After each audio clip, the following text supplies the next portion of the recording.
Ciro. Eu sou o Leonardo Carvalheira, represento aqui meus projetos de divulgação científica, Disperciência, o projeto Conhecer, que você foi também. E eu quero retomar aqui o assunto de clima, talvez porque eu seja quase biólogo, né? Meu colega aqui, Buqueride, um dos símbolos do IPCC como cientista brasileiro, né? Mas não quero que você me veja como suruba de peixe e conversar sobre isso.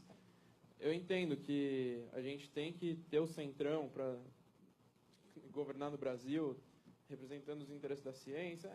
Não tem como governar sem a bancada ruralista e tal. Mas eu quero voltar para esse tema por 3 motivos. Primeiro, por causa de um tema que a gente discutiu lá no Conhecer, que você falou sobre Belo Monte.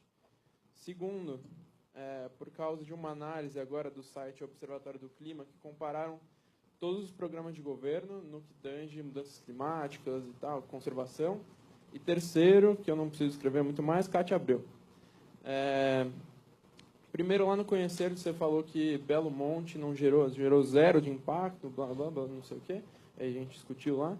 E logo depois, no seu Twitter, meus colegas lá da biologia, da academia, mandaram uma chuva de papers mostrando os impactos de Belo Monte, de outras grandes obras hidrelétricas, extremamente importantes para o Brasil. Mas eu queria saber se você chegou a ler esses papers, teve contato com essa chuva que te mandaram. Segundo, nessa análise do Observatório do Clima, você está entre ou antepenúltimo ou penúltimo nos que menos falaram sobre clima no seu plano de governo, e até levantaram também de debates, sabatinas, enfim. Claro que você não perde para o inominável, e no outro extremo está a Marina Silva. Mas eu imaginaria assim, que você estivesse mais próximo da Marina Silva, não foi o que mostraram nessa análise. E sobre Cátia Abreu, a gente sabe que ela foi liderança importante nos ruralistas por muito tempo, ganhou o prêmio Ilustre de Motosserra de Ouro do Greenpeace, e eu entendo também que ela não é um Michel Temer, que ela tem alguns interesses alinhados com os seus, mas é um incômodo muito importante para os meus colegas biólogos, para os meus colegas da academia, porque você mesmo falou em soberania dos interesses da ciência, autonomia, e em muitas coisas que ela fala não defende esses interesses. Agora, no próximo relatório do IPCC, vai sair denúncia, entre aspas, que a gente já sabe que a temperatura global está aumentando aí 1,5 graus Celsius. E a gente sabe que desmatar, que monocultura, às vezes não são os melhores caminhos. A gente já tem várias pesquisas na ecologia, de modelos mesmo de clima, que tem várias alternativas para isso. Eu queria saber como dialogar com Cátia Abreu e o que ela representa no Congresso. E, mais importante, se você chegou a ler o que a gente mandou sobre Belo Monte e sobre as outras hidrelétricas, sobre impacto. A situação de você ser candidato a presidente de uma república como o Brasil, de 208 milhões e 500 mil pessoas, um país que não se organiza ao redor de um projeto para defendê-lo ou para criticá-lo, e que, portanto, está obrigado a se refugiar por espírito público, por solidariedade, por impulso de alteridade, enfim, nós somos seres gregários. Como não tem projeto, a política se desmoralizou, nós somos induzidos a escolher esses temas, onde a gente se sente confortável. E assim virou o Brasil. A gente só frequenta os auditórios que gostam de falar o que a gente gosta de ouvir e gostam de ouvir o que a gente gosta de falar. E eu tenho que ter uma vice-presidente da República, e eu tenho que ter um olho na eleição e o outro olho no dia seguinte para governar o Brasil. Como é que vocês acham que eu vou revogar a emenda 95? Eu e os meus anjos? Eu e a minha valentia cívica? Ô, meu irmão, então você acaba de me pedir para assinar aqui um negócio que me exige negociar com 308 pessoas. Na Câmara, em 2 turnos, por mínimo. E no Senado, com 2 turnos. Então, desculpa, você é um jovem, você não tem nenhuma razão, sabe, para abrir mão de sua intransigência, mas eu já sou sexagenário e estou me preparando para governar o Brasil. Então, alguma coisa eu vou ceder, que é o Freixo. Eu falo isso, é a síndrome do Freixo. qualquer pessoa que ouça o discurso do Freixo se identifica. Puta de um cara, decente, maravilhoso. Olha quem ele elegeu. Quem é o prefeito do Rio de Janeiro? O Crivella. O limite final do obscurantismo. Por quê? Porque o Freixo é tão puro, tão intransigente, tão honesto, não tem uma contradição, ele não pisa fora da linha nenhuma coisa desses auditórios que a gente, iluministas, ilustrados, qualificados, todos com a barriga cheia, todos com a energia paga, todos com o filho numa escola particular, e a gente idealiza isso, não estou condenando ninguém, não. Agora, minha cabeça é no povo. Aí vai lá o Freixo com essa intransigência maravilhosa e perde a eleição. O Haddad, porra, é um puta de um cara. Puta de um cara, né, daqui, formado na Maria Antônia. É o Fernando Henrique, Rede Vivo, cara charmoso, tal, interessante. Acabou de entregar São Paulo, não faz 2 anos, e pegar para o Dória no primeiro turno. Será que não tem uma lição para a gente tirar daí? Isso não desqualifica a pessoa, não. Isso é a política, a crueldade da política.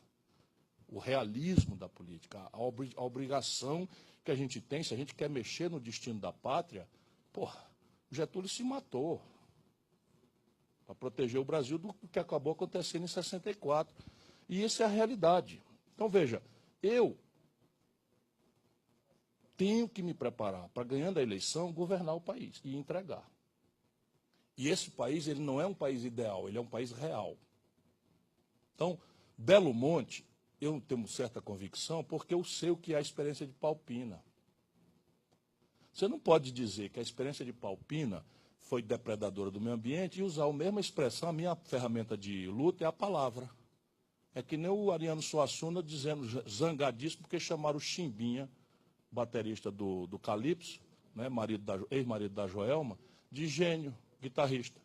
Aí diz o Ariano Suassuna, ora, a ferramenta minha é a palavra. Se você chama o Chimbinha de gênio, qual é a palavra que eu vou usar para falar do Beethoven? Então, percebe, qualquer antropização, você já ouviu essa frase hoje aqui, qualquer antropização, especialmente em matéria de energia, mexe no meio ambiente. Qualquer uma. Veja bem, quando você bota uma placa solar, onde é que vai o rejeito dessa placa? Você tem ideia? Não, você é muito jovem. Eu trouxe as primeiras placas solares quando fui governador do Ceará, lá para o Ceará. E o rejeito é simplesmente um rejeito absolutamente tóxico. Certo? E qual é o problema? Energia nuclear, o Partido Verde Alemão mudou de opinião. Era violentamente contra nos anos 70, 80, agora acha que é a melhor energia. Onde é que guarda o rejeito fóssil? O rejeito físsil, não é fóssil, né? O rejeito radioativo. Percebe? Sabe qual é a matriz energética mais limpa e barata do mundo? A hidráulica. Porque nem sequer uso consultivo é. E aí, seguinte, nós temos a matriz energética mais limpa e barata do planeta Terra, que é de base hidráulica, e como, evidentemente, vai ter um efeito localizado, muito estritamente localizado, você vai criticar o efeito. E a energia vem da onde? Belo Monte não tem nenhuma consequência ambiental a ser anotada para que a gente se arrependa ou faça adaptação. Nem Santo Antônio e nem Giral. Quer dizer o quê? Que os peixes não tem que fazer uma curva agora para fazer subir a Piracema. Está lá feita a coisa, agora sobrevoei lá. Quer dizer o quê? Que os índios não perderam alguma vantagem que haja de acompanhar a seca e de voltar na cheia? Tem. Mas, assim, 40% do custo de Belo Monte foram compensações que nós inventamos agora socioambientais. Por quê? Porque nós temos no Brasil, a falta de projeto, nós temos tido, isso não é mal não, nós temos tentado descobrir com causas nobilitantes, fast track para resolver o problema da pobreza. Pois não. Eu lhe ouço. É para ele? Para mim eu ouço, deixa. Não, é uma parte. Dê uma parte, vai lá. Pode, deve. Eu queria fazer ainda uma parte nas mudanças climáticas. Eu não elaborei muito a pergunta, mas eu posso elaborar um pouco mais. Uma das questões que nós realmente não temos muita escapatória de bater em 1,5 grau para 2030. Então, lógico que você... Eu estou do mesmo lado. Você, numa gestão sua, você vai ter que plantar para que a gente não tenha problemas. Um dos grandes problemas que nós vamos ter é que nós já não conseguimos muito fazer mitigação. A gente tem que começar a fazer adaptação. E o custo dessa adaptação é enorme. Eu sei. É enorme. Então, a pergunta era... Eu sei. Mas neste você ponto, vai agir com professor, isso? Como é que você vai arrumar dinheiro? Porque isso vai ser um custo muito grande, principalmente nas camadas mais pobres. Né? É do que se trata, porque... Então, vamos lá. Energia hidráulica, por exemplo, não tem nenhum efeito... Um minuto só. Eu estou terminando a resposta aqui. Energia hidráulica é que tem menor problema de efeito estufa. O menor, não tem nenhum a rigor. Né? E aí você tem, na questão da energia... Me diga então se tem para eu não falar bobagem. Não, mais ou menos porque de efeito estufa, de metano, de inundação, tem efeito. Mas, não, mas é que você falou nenhum usa essa palavra. Eu concordo com você. Tá, então vamos nos retirar e vamos viver... E a outra, não, mas não, eu nem fui a isso. A questão básica é que eu estou especulando diante do cérebro especial do Brasil, de que vocês precisam se contaminar com a contradição do problema. Não adianta ficar o ombudsman de como as coisas deviam ser e apontar que está tudo errado. Aí a política faz, sabe o quê? Separa vocês. O que a política tem feito com a inteligência nacional brasileira? Separa. Vem aquele chato falar de efeito estufa, do clima, e o povo aqui morrendo de fome, pedindo vaga na creche, pedindo vaga na escola. E isso é falso. Você tem que trazer a ciência para resolver essa contradição, e a ciência não pode se demitir da contradição.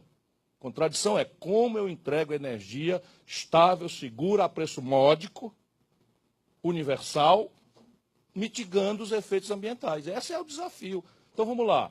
A questão é que o Brasil tem a tecnologia. Por que nós vamos aderir ao carro elétrico? Que é a conversa do mundo rico, que tem também uma unidade de coisa que é um rejeito que ninguém sabe o que vai fazer com ele. Por que a gente não aposta no nosso carro a álcool, que tem um efeito muito maior, e uma reconversão de frota que a gente já sabe fazer, que vai custar grana, vai custar dinheiro. E vai custar dinheiro pesadamente sobre os mais pobres. Então, repare, eu sou o agitador, eu sou o pretenso líder, eu quero organizar o debate. Mas quem tem que ter as respostas são vocês. E não dá para ser resposta fragmentária que me cobra a Cátia Abreu. Eu não posso deixar de responder. Então, eu me esforcei muito, com o apoio dela, para fazer aliança. O PT foi lá e chantageou o PCdoB, ameaçou não apoiar o Flávio Dino, que é o governador do Maranhão, como não apoiou na eleição passada. Apoiou o Sarney na eleição passada. Contra o Flávio Dino, e nós apoiamos o Flávio Dino. Agora ameaçaram tirar o apoio, cancelaram a candidatura da menina lá de Pernambuco, depois de darem 2 anos de corda para a menina ser candidata, para me sufocar.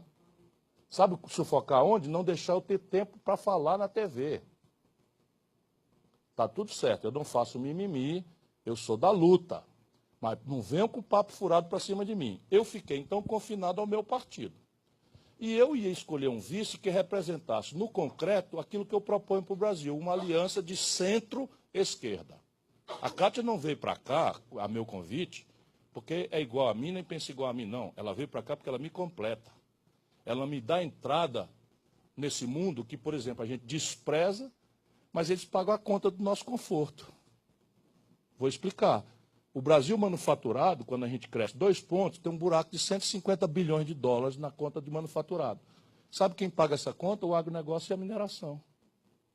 Eles não dão emprego, porque são extremamente mecanizados, eles não pagam imposto, que são extremamente subsidiados, mas eles trazem os dólares que fecham a conta do balanço de pagamento do Brasil.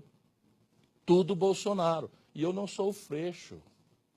Eu quero tirar essa gente toda e trazer para a razoabilidade. Eles são Bolsonaro porque estão de saco cheio de serem insultados, desacatados, considerados bosta, que não sei o que e tal. E a gente tem que separar. Se tem um pilantra que escraviza a gente, vamos punir esse cara. Mas é preconceito, é estigma de uma burguesia urbana bem intencionada, não duvido, de pegar o mau exemplo e generalizar para todo mundo.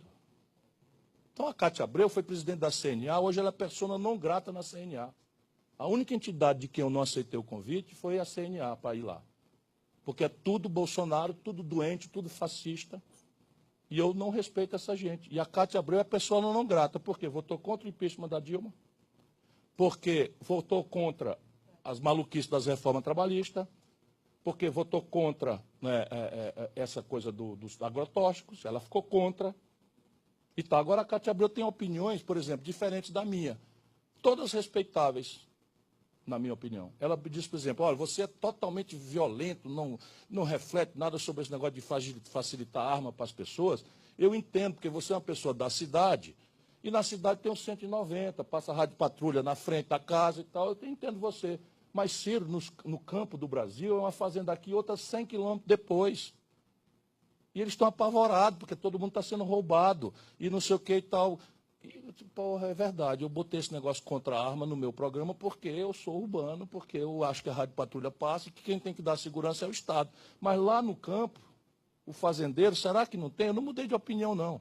Porque o fator surpresa pertence ao assaltante, então não acho que a solução seja armar ninguém. Mas ela me fez pensar.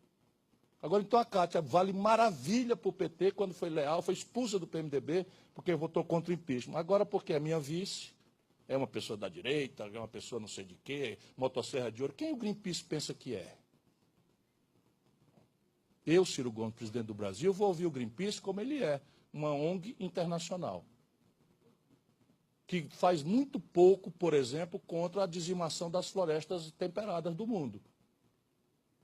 Qual é a grande motosserra de ouro das florestas temperadas dos Estados Unidos? A quem o Greenpeace entregou isso? Não sejamos inocentes. Não sejamos inocentes.